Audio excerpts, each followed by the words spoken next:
안녕하세요. 나지막이 읽는 밤입니다. 오늘은 W.W. 제이콥스의 단편소설 비둘기, 내 마리를 준비해왔어요. 사소한 일 하나가 마을 전체를 흔들기도 하고 작은 욕심이 사람들의 마음을 뒤틀어 놓기도 합니다. 짧지만 소중한 의미를 담은 이야기 지금부터 천천히 들려드릴게요. 늙은 남자가 잔을 들고 벤치 위를 옮겨 마을 술집 앞 느티나무들이 들이우는 그늘 속으로 비켜 앉았다. 하지만 그보다 더 큰 이유는 햇볕 속에서 긴 길을 걸어오다 잠시 쉬고 있는 두 낯선이와 마주 앉고 싶어서였다. 내 귀가 예전 같질 않아서 말이오. 그가 떨리는 목소리로 말했다. 아까 나한테 술 한 잔 하라고 하셨을 때도 제대로 못 들었지요. 또 한 잔 하라고 하셔도 아예 못 들을지도 몰라요. 두 사람 중 하나가 고개를 끄덕였다. 거긴 너무 멀어서 잘 안 들려요. 늙은 남자가 나직이 말했다. 그래서 이쪽으로 온 거지요. 혹시 또 한 잔 하라고 하시면 못 들은 척 넘어가는 건 실례니까요. 주인이 다가오자 그는 슬며시 잔을 그쪽으로 밀었다. 두 번째, 낯선 남자가 주인에게 고개를 끄덕이자 주인은 잔을 채워주었다. 살아서 숨쉬게 해주는 물건이라우. 늙은 남자가 잔을 들어올리며 말했다. 그리고 말문도 트이게 해주지요. 이제 떠날 시간이야, 제. 첫 번째 여행자가 말했다. 두 번째는 이에 원칙적으로는 동의했지만 파이프를 다 피우기 전에는 못 가겠다고 했다. 아까 총 쏘는 이야기를 하시던데 말이오. 늙은 남자가 말을 이었다. 그 이야기를 들으니 우리 마을에서 있었던 총 사건이 생각나네요. 이 동네엔 예부터 사냥감이 참 많았지요. 그런데 바보 같은 도둑놈, 마을의 수치라고도 불리는 바프리티만 아니었으면 훨씬 더 많았을 거요. 이 이야기는 이렇게 시작되었다. 스콰이어 로켓이 1년 동안 외국으로 떠나게 되어 저택을 런던에서 온 서튼이라는 신사에게 임대했다. 그는 참 괜찮은 사람이었고 손도 크고 인심도 후했다. 10월 무렵 그는 친구들을 잔뜩 불러들여 꿩 사냥을 함께 즐기려 했다. 첫날은 것만 잔뜩 주고 거의 잡지는 못했지만 그래도 다들 즐거워했다. 그런데 하루 종일 한 마리도 못 맞힌 신사가 결국 문제를 일으켰다.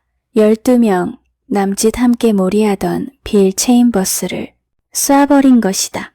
빌은 어깨에 대부분의 총알이 밝히고 볼에도 조금 맞았다. 그런데 그 난리를 피우는 걸 보면 누가 봐도 큰 상처를 입은 줄 알 정도였다.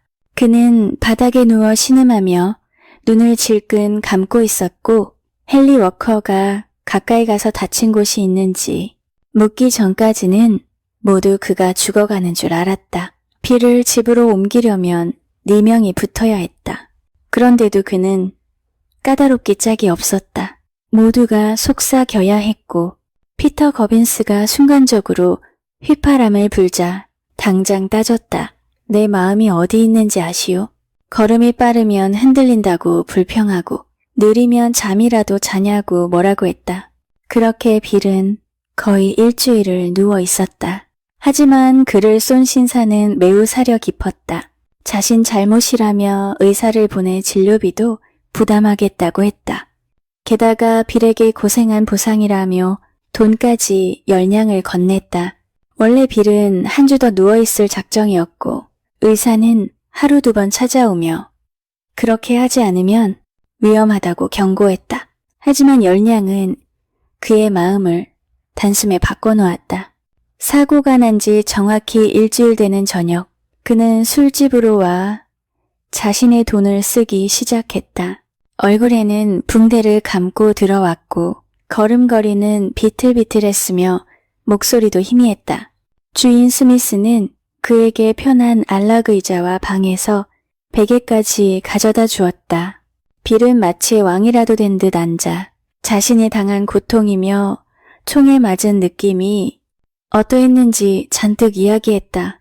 나는 늘 술이 얼마나 좋은 약인지 말하곤 했다. 그리고 그날 술은 정말로 빌에게 의사의 약보다 더 효과가 있었다. 들어올 때만 해도 기어오듯 들어왔던 그가 9시가 되자 의자에서 벌떡 일어나 탁자 위에서 춤을 추기까지 했다. 잔 3개를 깨고 맥주 2파인트를 엎질렀지만 그는 아무 말 없이 주머니에서 돈을 꺼내 모두 계산했다. 이런 건 걱정할 필요 없어. 그가 주머니 가득한 돈을 흔들며 말했다. 피터 거빈스는 말문이 막힌 듯 그 돈을 바라보았다. 총에 한 번 맞는 게 저 정도 돈을 받는 거라면 나도 맞아볼 만 하겠는걸. 그가 마침내 중얼거렸다. 걱정 마라, 피터. 바프리티가 말했다. 저 집 양반들이 사냥 끝날 때까지 총알 맞을 사람은 아직 얼마든지 더 있을 테니까. 빌이 첫 번째일 뿐 마지막이 아니지. 이젠 다들 조심하잖아. 재단사 디키 위드가 말했다. 좋아, 내 말대로 해. 밥이 약 오르듯 말했다. 난 총 쏘는 건 잘 모르지. 난 그냥 평범한 일꾼이니까. 다만 내가 몰입꾼으로 가고 싶은 마음은 전혀 없어. 난 내 아내와 가족이 소중하니까. 더 이상 다칠 사람은 없을 거야. 샘 존스가 말했다. 우린 조심성 있게 한다니까. 피터 거빈스도 거들었다. 바프리티가 모든 걸 아는 건 아니지. 디키 위드가 말했다. 좋아, 내기할까? 바프리티가 언성을 높였다. 네 말대로라면 또 다칠 사람은 없겠지? 그럼 내기하자고. 얼마를 걸 텐데, 밥? 샘 존스가 윙크를 하며 말했다. 샘 존스, 다 보고 있어. 밥이 말했다. 하지만 내기보다 더 좋은 걸 제안하지. 지난번 건 내게 아직 받지도 못했으니까. 그는 이어 말했다. 이렇게 하자. 몰이하는 동안 내가 너희에게 일주일에 6펜스를 줄게. 대신 네가 총에 맞으면 받은 보상의 절반을 나한테 주는 거야. 이보다 공평한 조건이 어디 있어? 그럼 나도 6펜스 주는 거야? 헨리 워커가 벌떡 일어나며 물었다. 그렇지. 밥이 대답했다. 그리고 다른 사람도 원하면 다 가능하지. 게다가 난 미리 돈을 준다. 지금 첫 주 몫을 줄게. 클레이버리 사람들 중 쉬운 돈을 마다할 사람은 없었다. 그들은 모두 바프리티가 만든 이른바 클럽에 가입하고 싶어 했다. 하지만 그에 앞서 그는 펜과 잉크를 요구했다. 그를 조금 아는 주인 스미스에게 서류를 써달라고 했고 모두가 그 서류에 서명하도록 했다. 헨리 워커가 첫 번째로 이름을 적었고 그 뒤로 샘 존스, 피터 거빈스, 랄프 톰슨, 잼 홀, 월터 베리 차례로 서명했다. 밥은 6명이면 충분하다며 서명을 멈췄다. 그리고 모두에게 6펜스를 건네며 행운을 빌어주었다. 그들이 6펜스만큼 좋아한 것은 따로 있었다. 바로 교활하기로 소문난 바프리티를 골탕 먹이는 기분이었다. 지금껏 누구도 밥을 이겨본 적이 없었기 때문이다. 다음 날 밤 그들은 바프리티를 크게 놀려댔다. 결국 밥은 토라져 일찍 집으로 갔고 며칠 동안 얼굴도 거의 비치지 않았다. 그리고 다음 사냥날이 되자 그는 위크엠으로 가버려 아무도 그를 보지 못했다. 하지만 바로 그날 헨리 워커가 총에 맞았다. 그날 사냥터에서 여러 신사가 한꺼번에 토끼를 보고 방아쇠를 당겼다. 그리고 다음 순간 헨리 워커가 땅에 쓰러져 다리가 날아갔다고 소리치고 있었다. 그가 소리를 지르는 건 빌 체인버스보다 더했다. 집으로 옮기는 과정에서 사내들이 헨리를 들고 가다 발을 헛디뎌 들것을 떨어뜨리자 그는 고함을 치며 난리를 피웠다.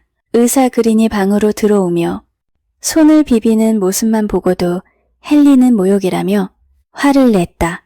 밥 프리티가 그 소식을 들은 건 그날 저녁 8시 술집에서였다.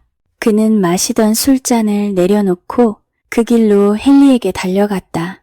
헨리는 이미 잠들어 있었고 밥은 어떻게 해도 깨우지 못했다. 결국 그는 헨리의 다친 다리 위에 살짝 엉덩이를 걸터앉는 방식으로 깨웠다. 나야, 친구. 밥이 상냥하게 웃으며 말했다.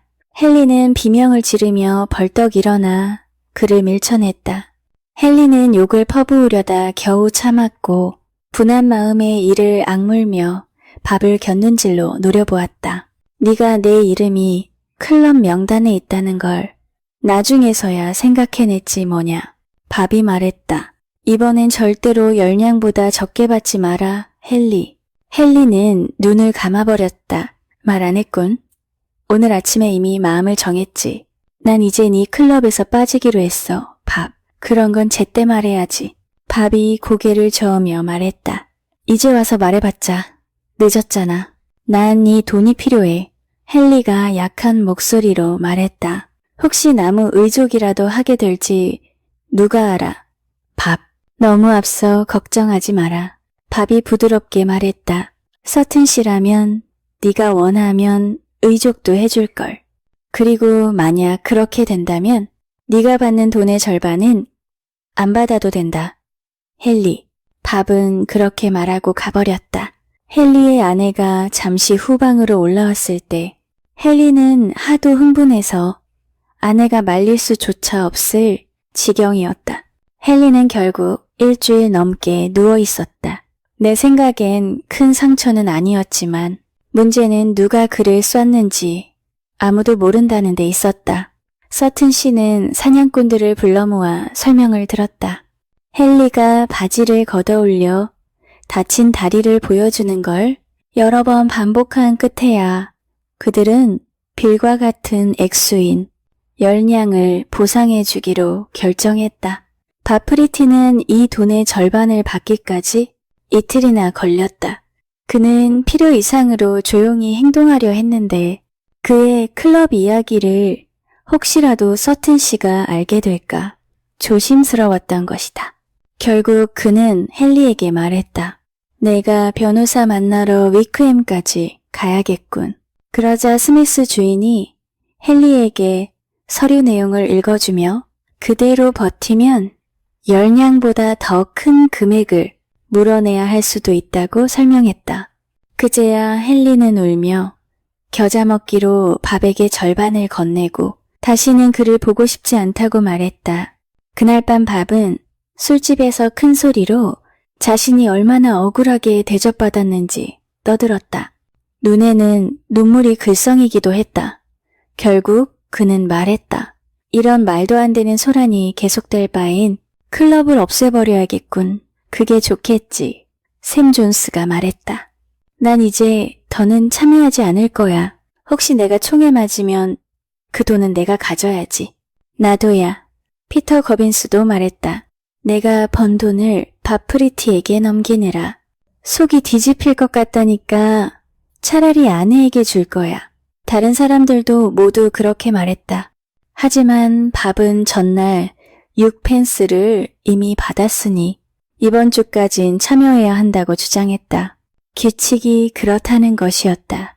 몇몇은 돈을 돌려주겠다고 했지만 그럴 경우 지난 3주 동안 받은 6펜스까지 모두 갚아야 했다. 결국 다들 이번 주까지만 참여하자고 합의했다. 그 다음 날 샘 존스와 피터 거빈스는 마음을 바꿨다.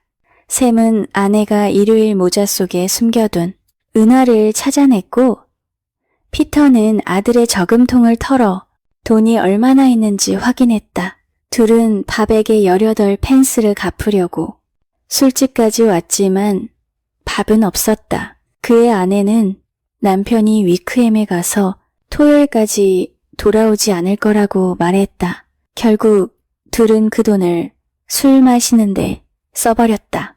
그 다음은 금요일이었다. 서튼 씨가 다시 사냥을 열었다. 꽁이 점점 줄자 신사들은 어떻게든 한 마리라도 더 잡으려고 안간힘을 썼다. 사냥터지기는 그들에게 조심하라고 자기들도 모두 자식 많은 가장이라고 몇 번이고 말했지만 소용없었다. 그들은 계속 쏘아댔다. 그런데 숲 가장자리에서 샘 존스와 피터 거빈스가 동시에 맞았다. 샘은 다리를, 피터는 팔을 다쳤다. 순식간에 난리가 났다. 모두 자신이 쏜 게 아니라고 외치며 사방에서 고함을 질렀다. 서튼 씨는 거의 미쳐버릴 정도로 화가 났다. 샘과 피터는 다른 사람들에게 부축을 받으며 끌려갔다. 샘은 들것에 실렸고 피터는 절뚝이며 걸었다. 둘 다 보상을 더 받으려는 마음에 온갖 신음과 고통의 소리를 과장해 내질렀다. 서튼 씨는 자기 목소리가 들리지도 않을 만큼 난장판이었다. 여기저기서 다친 사람들이 비명을 지르는군. 서튼 씨가 소리를 질렀다. 저쪽에도 한 명 더 있는 것 같습니다. 사냥터지기 하나가 말했다. 샘 존스와 피터 거빈스는 즉시 신음하는 걸 멈추고 귀를 기울였다. 그러자 모두 분명히 들었다. 참혹한 신음소리가 또렷하게 숲속에서 울려나왔다. 서튼 씨와 몇몇이 급히 달려가 보니 월터 벨이 가시에 엎어진 채 배를 깔고 누워 있었다. 무슨 일이오? 서튼 씨가 소리쳤다. 뒤에서 맞았습니다. 월터가 말했다. 신발 안에 뭐가 들어간 것 같아 허리를 굽혀 고치던 중이었는데 그때 뒤에서 누가 쏜 것 같습니다. 그런데 여기 근처엔 아무도 없어야 하는데? 서튼 씨가 사냥터지기에게 물었다. 사람들은 여기저기 흩어지곤 합니다. 날이. 사냥터지기가 머리를 극적이며 말했다. 그리고 조금 전 이 근처에서 총소리가 한 번 들린 것 같긴 합니다. 내가 볼 땐 이 자가 스스로 쏜 게 분명해. 서튼 씨는 분노를 참지 못하고 발을 구르며 말했다. 그럴 리가 없습니다. 사냥터지기는 모자를 건들며 대답했다. 보시다시피 이 사람은 고개도 들지 못하고 엎드려 있지 않습니까? 월터는 그 자세 그대로 들것에 실려 집으로 옮겨졌다. 의사 그리는 그날 하루 종일 세 사람의 총알을 파내느라 분주했다. 샘 존스를 치료해야 할 때는 촛불까지 켜야 했다. 샘의 아내는 한 손으로 촛불을 들고 다른 한 손으로는 흐느꼈다. 의사는 촛불을 똑바로 들라고 2번이나 경고했다. 샘은 이렇게 따뜻한 날씨도 다 잊고 나고 말하는 순간이었다. 그런데 침대가 불타고 있는 것이 발견되었다. 의사는 후에 말했다. 샘은 의외로 다루기 쉬운 환자였습니다. 불이 난 침대에서 스스로 뛰어내렸고 불길이 잡힌 뒤에는 계단에 앉아 부서진 의자 다리를 들고 아내를 찾고 있었다. 클레이버리 마을과 저택에서는 이 사건으로 난리가 났다. 누구도 자신이 쏜 게 아니라고 주장했고 서튼 씨는 분노로 미쳐버릴 듯했다.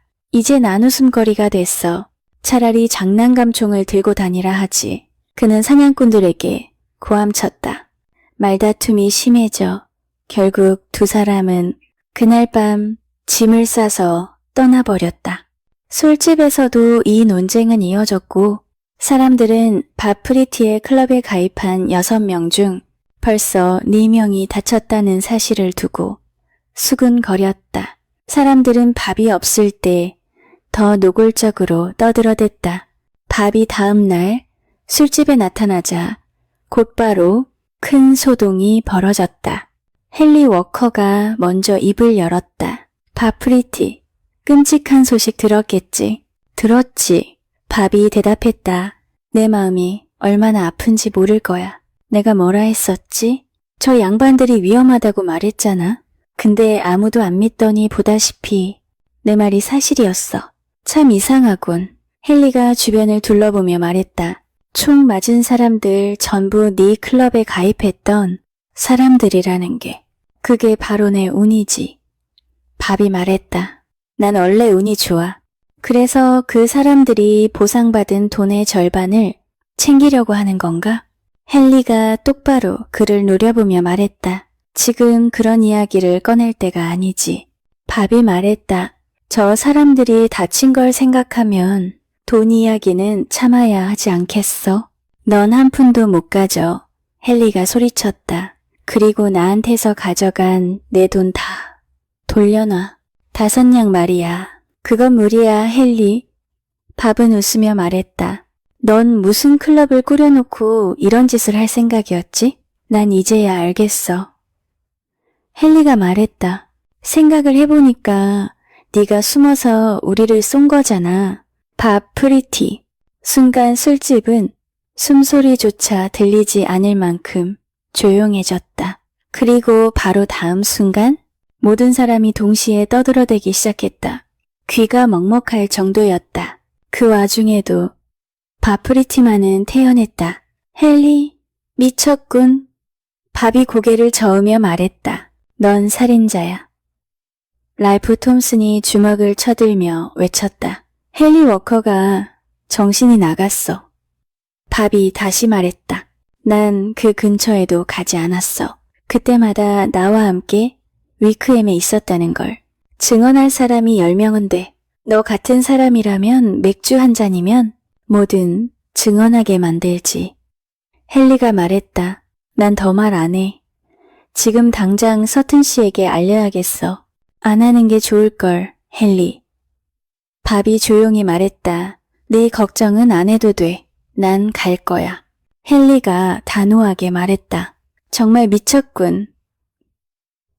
밥이 말했다. 그 사람들에게 네가 한 말이라도 하면 어떻게 될까? 그럼 누구도 보상을 못 받아. 안 그래? 헨리는 그제야 멈칫했다. 밥은 아주 부드러운 목소리로 말했다. 그리고 혹시라도 싶어서 말인데 너 받은 10냥을 돌려달라고 하면 어떡하지? 네가 그중 5냥을 나한테 주고 나머지도 거의 써버렸다는 걸 알면 말이야. 참 곤란하겠지, 헨리. 헨리는 입을 열려 했지만 소리가 나오지 않았다. 밥은 고개를 끄덕이며 말했다. 봐라, 할 말이 없잖아. 헨리는 결국 주먹을 들어 밥을 향해 흔들며 말했다. 넌 비열한 도둑놈이자 밀렵꾼이며 살인자야. 넌 지금 제정신이 아니야. 밥이 말했다. 정신 차리면 이런 말을 한 걸 후회하게 될 거야. 게다가 이런 얘기를 떠들고 다니면 다른 사람들도 피해를 본다고. 예컨대 총 맞은 사람들이 내 이야기 때문에 보상 못 받을 수도 있어.